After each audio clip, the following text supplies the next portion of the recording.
네, 김정은 북한 국무위원장의 서울 방문 여부가 초미의 관심을 끌고 있습니다. 우리 정부의 연내 답방 제안에도 별다른 진척이 없는 상황인데요. 네, 청와대는 일단 연내 답방 가능성을 열어놓고 다양한 시나리오를 검토하고 있습니다. 오늘 김석향 이화여대 북한학과 교수와 관련 내용 짚어봅니다. 어서 오세요. 어서 오십시오. 안녕하십니까. 네. 저희가 전해드린 대로 이 김 위원장의 연내 서울 답방과 관련해서 청와대는 아직까지 받은 메시지가 없다 이렇게 말을 하고 있는데 네. 청와대 입장에서는 답답할 수 있는 그런 상황일 것 같아요. 네, 윤 수석님 말씀하시는 걸 보면 예. 네. 얼마나 시달렸나 하는 생각이 듭니다. 그러니까 예. 기자들은 계속 물어보고, 그러니까 어떻게든 뭐라도 조금이라도 줘야 우리가 보도할 거 아니냐 예. 하는 네. 그런 문의를 끊임없이 하고 있는 상황에서 막상 결정적으로 그러니까 온다 안 온다만 되면 나머지는 지금 다 자연스럽게 될 것 같잖아요. 예. 근데 그 온다 안 온다는 마지막 그 결정적인 게 안 오는 상황에서 그러니까 질문을 받는데 결정적인 답을 할 수 없는 사람의 답답한 심정이 보이는 것 같아서 저분도 꽤 어렵겠다 하는 생각을 아침에 했습니다. 예. 네, 지금 보면 김 위원장의 방중 때와 마찬가지로 네. 이번에도 답방 직전이나 아니면 네. 직후에 발표할 수도 있다 이런 이야기가 이 나오던데요. 방중 때만 그런 게 아니고요. 네. 오히려 방중 때는 차라리 그 기차에서 내리고 뭐가 움직이는 게 이상해서 우리는 모르고 있었지만 중국 쪽에 거주하시는 그 한국인들은 네. 이상한 일 있다 그러고 유튜브나 이런 그 페이스북에서 먼저 돌았거든요. 예. 예. 그런데 저희가 완벽하게 이렇게 모르고 있다가 알았던 거는 그 기억하실지 모르겠지만 5월 26일에 판문점에서 두 분이 두 번째로 만나셨잖아요. 예. 그때 저는 방송하고 있었는데 그래서 방송하면서도 몰랐거든요. 근데 방송 끝나고 나갔더니 두 분이 또 만났네 하는 거를 예. 정말 완벽하게 모르고 그 당시 청와대에서 이렇게 그 보통 때 우리 대통령이 쓰시던 차량도 이용하지 않고 그러니까 보통 때와 다른 네. 차량을 이용하시고 그 판문점에 가서 이렇게 일이 진행되는 동안 사실 정말 그 관계자 몇 분 외에는 그때는 언론도 정말 몰랐던 것 같고요. 예. 그러니까 필요하면 이게 꼭 좋은 일은 아닌데 국가적으로 어떤 일을 하다 보면 어쩔 수 없이 그렇게 이렇게 딱 맞고 상황이 다 정리될 때까지 있어야 되는 것도 있으니까 이번도 그럴 가능성이 아주 없지는 않은 상태라고 저는 생각하고 있습니다. 예. 워낙 좀 예측할 수 없는 행동을 해왔기 때문에 이번에 만약에 서울에 오겠다. 갑자기 발표를 해온다면 지금 우리가 시간적 여유가 좀 있는 상황입니까? 그게 그러니까 그 시간적으로 여유가 굉장히 있다고 보기는 어려운데 그렇다고 해서 불가능할 정도로 아예 물리적으로 시간이 없는 상태는 또 아닌 것 같습니다. 지금이 예. 이제 그 12월 31일까지 어쨌든 연내 답방이라고 우리 대통령께서 이렇게 평양 갔다 오셔가지고 프레스센터 들려서 네. 가까운 장래에 방문하겠다고 한 게 별다른 일이 없는 한 연내 방문이라고 이야기를 해주셨었잖아요. 예. 그러니까 아마 그 문 대통령께서 그런 말씀을 하실 때는 아무런 일이 없는데 그냥 혼자서 해석을 그렇게 하셨을 것 같지는 않고 네. 분명히 평양에 계시는 동안 어떤 교감이 있었을 거라고 이제 생각하는데 예.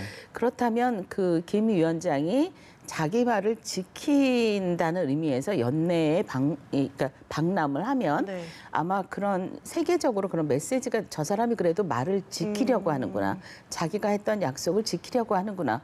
그런 이미지를 줄 것 같아서 그걸 온다고 생각을 하면 최소한의 이제 경호 준비라든가 네. 동선을 어떻게 짤 것이라든가 하는 게 그런 기획을 하는 시간이 있기는 있어야겠죠. 근데 이게 아무런 준비 없이 그냥 어느 날 갑자기 나 갈래 이렇게 하는 거는 아니잖아요. 그러니까 지금 그런 서울을 방문할 가능성을 염두에 두고 그러니까 플랜 A, 플랜 B, 플랜 C 정도는 지금 계획을 하고 있는 것 같거든요. 예.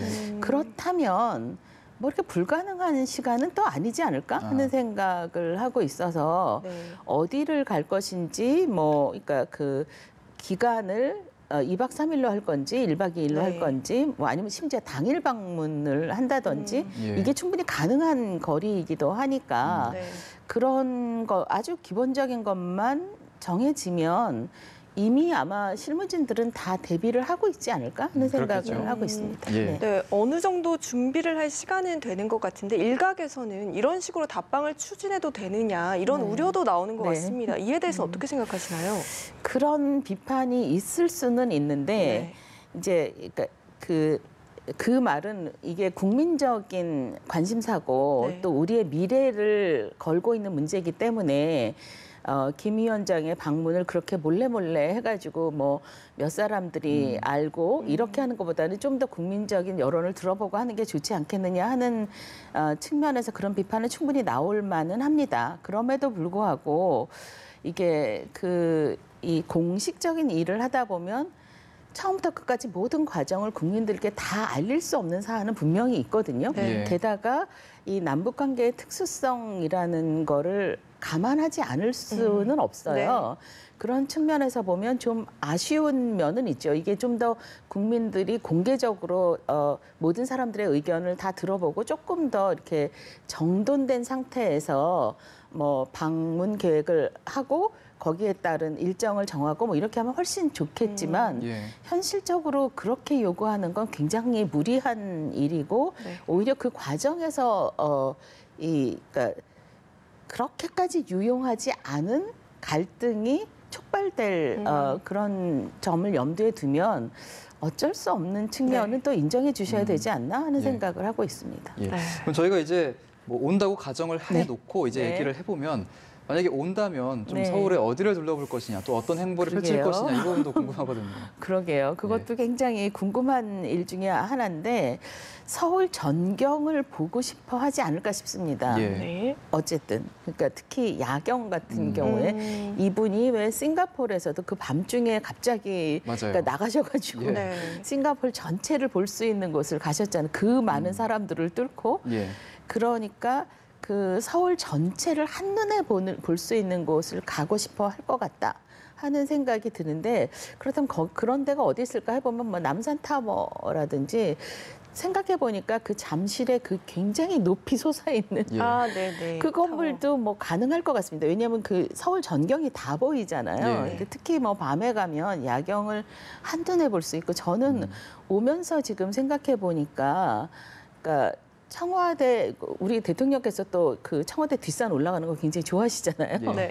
그 오르시는 그 길을 따라서 서울 야경을 그러니까 남산 타워에서 보면 이쪽을 보게 되지만 예. 청와대 뒷산 쪽에서 보면 이렇게 반대쪽을 아하. 보게 되는데 그것도 또 굉장히 볼만한 광경이거든요. 그래서 서울 전체를 볼 수 있는 곳 어딘가를 가실 것 같다. 네. 하는 생각은 하고 있고 그리고 난 다음에는 서울 안에서 서울의 그 어떤 상징이라고 할 만한 곳들을 방문을 하실 텐데 이제 광화문 광장 같은 곳이 이제 서울의 상징쯤이 될 거잖아요. 네.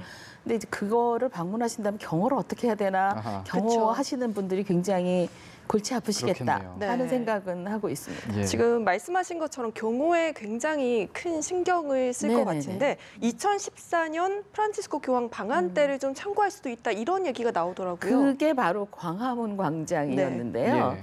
그러니까 이 두 가지 측면인데 이 교황께서 평소에도 굉장히 소탈하시잖아요. 네. 그러니까 이 경호 담당하는 사람들을 이렇게 화들짝 놀라게 하는 일들이 굉장히 자주 있었나 봅니다. 예. 예를 들어서 길을 지나가는데 이렇게 누군가 팔을 뻗어서 이렇게 시민들이 나와 예. 계시다가 팔을 뻗어서 음료수를 주면 아무런 거리낌이 없이 그냥 받아 드신다는 거예요. 예. 근데 생각해보면 거기 뭐가 들었을지를 모르는 거잖아요. 그러니까 경호를 하시는 분들 입장에서는 이게 무슨 일이야 하는 일들을 겪으시는데 거기에다가 이렇게 광화문 광장에서 그때 10억씩이라고 천주교에서 이렇게 굉장히 중요한 행사를 했었던 일이 있습니다. 열려 있잖아요. 예. 광화문 네, 광장. 그렇죠. 그러니까 그 당시에 그 경호하시는 분들이 아마 굉장한 고민 끝에 그런 결정을 하셨을 텐데 교황청에서는 막상 크게 시민들의 그 움직임에 불편함을 끼칠 정도의 경호를 원하지 않는다라고 그런 뜻을 전하셨음에도 불구하고 아무래도 이게 신경을 안 쓸 수 없는 일이니까 예. 그래서 뭐 90cm 정도 높이의 벽을 치고 헬기를 띄워서 위에서도 경호를 하고 그래서 행사를 진행하는 도중에 헬기 소음이 계속 다 들렸다고 예. 하거든요. 네. 그러니까 아마 그 참고한다고 하면 그때를 참고할 수밖에 없지 않나 해서 그런 소리가 나오는 게 아닌가 싶습니다. 예. 네. 만약에 이번에 답방을 하게 된다면 북미 관계에도 좀 좋은 영향을 끼치지 않을까 생각도 들거든요. 그게 저는 그러니까 일단 트럼프 대통령께서 네. 내년 1월이나 2월쯤에 그러니까 북미 정상회담을 할 것 같다 하는 얘기가 이제 그 백악관 쪽에서 나오고 있잖아요. 네. 근데 지금 상황을 한 10월부터 이렇게 생각해 보시면 북미 관계가 그러니까 예상했던 것처럼 그렇게 빨리빨리 진행이 잘 안 됐다 하는 측면이 있거든요. 예. 네. 그런데 이 상황에서 만약에 이 김 위원장이 서울을 방문하고 그걸 계기로 북미 관계에 좀 더 좋은 영향을 줄 수 있게 그런 흐름으로 흘러간다면 저는 나쁘지 않다고 생각하거든요. 왜냐하면 그러니까 2018년 1월부터 지금 계속 이렇게 쭉 되짚어 보시면 예. 북미 관계가 교착 상태에 빠졌을 때 항상 문 대통령이 네. 움직이셨어요. 예. 그리고 그 문 대통령의 움직임에 따라서 북미 관계가 이렇게 트랙으로 다시 돌아가는. 그러니까 이렇게 한쪽으로 이렇게 그러니까 다른 길로 빠졌다가 이게 다시 제 트랙으로 돌아가는 느낌을 주는 일들이 여러 차례 있었거든요. 예. 네. 근데 이번에 방문을 해서 김 위원장이 방문을 해서 그 북미 관계, 북미 정상회담을 하는데 좀 더 좋은 신호가 된다면 네. 소위 말하는 운전자론, 한반도 운전자론이라든가 아니면 이게 이 촉진하는 이 북미 관계가 교착 상태에 빠졌을 때 문 대통령의 역할을 통해서 그 관계가 촉진되는 그런 신호를 주는 것 같아서 저는 그거는 굉장히 좋은 의미가 되지 않을까 예. 생각하고 있습니다. 네, 지금 언급해 주신 것처럼 문재인 대통령이 북한과 미국 간의 중간에서 굉장히 큰 역할을 하고 네. 계신데요. 지금 종전선언을 비롯한 제3의 상응조치 카드로 북미 간의 이런 설득을 하고 있는 것으로 알고 있습니다. 이로 인해서 새로운 인식의 차이가 있을까요?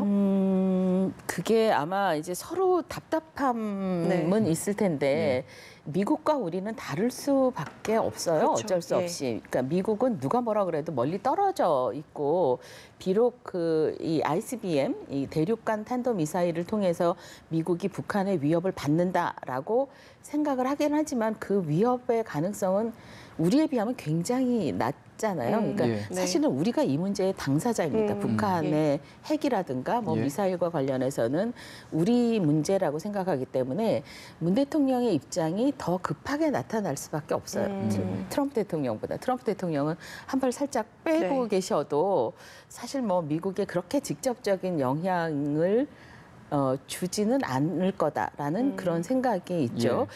그런 면에서 이번에 이렇게 오면 이게 딱히 경제 제재를 완벽하게 해제하겠다. 네. 그 카드를 쓰기는 굉장히 위험 부담이 있습니다. 실제로. 왜냐하면 북한이 핵 동결부터 핵 폐기까지 한다고 하면 물리적으로 걸리는 시간이 있거든요. 우리 핵 폐기할 거야. 그런다고 해서 하루아침에 핵을 싹 폐기할 수 있는 건 아니기 때문에 네. 확인하고 폐기하고 이런 과정을 거치는데 시간이 사실 얼마나 걸릴지 우리 잘 모르거든요. 예. 그런 면에서 경제 제재를 한꺼번에 풀겠다. 경제 제재 얘기를 꺼낼 수는 있는데 이게 단계별로 푸는 건 모르겠지만 경제 제재를 완벽하게 풀겠다를 한 번에 카드로 쓸 수는 없거든요. 예. 그런 면에서 지금 말씀하신 것처럼 그러니까 다른 카드, 그러니까 경제 제재, 완벽한 경제 제재 이외에 좀 다른 카드, 예를 들어서 이게 종전선언 혹은 거기에 따른 그러니까 인도적, 그러니까 경제적 부분이 아니라 인도적 부분에 지원을 하는 거는 뭐 어느 정도 허용을 하겠다든지 예. 아니면 남북 관계에서 특수한 상황, 예를 들어서 철도 연결 같은 경우는 지금 예외로 인정을 했잖아요. 예. 그래서 이제 그런 거라든지 하는 거를 좀 더 우리가 활용할 수 있다. 생각해 볼 수도 있다 하는 게 문 대통령과 청와대의 입장이라고 생각합니다. 예, 알겠습니다. 오늘 김정은 북한 국무위원장의 서울 답방 가능성에 대해서 얘기 나눠봤습니다. 김석향 이화여대 북한학과 교수였습니다. 고맙습니다. 고맙습니다.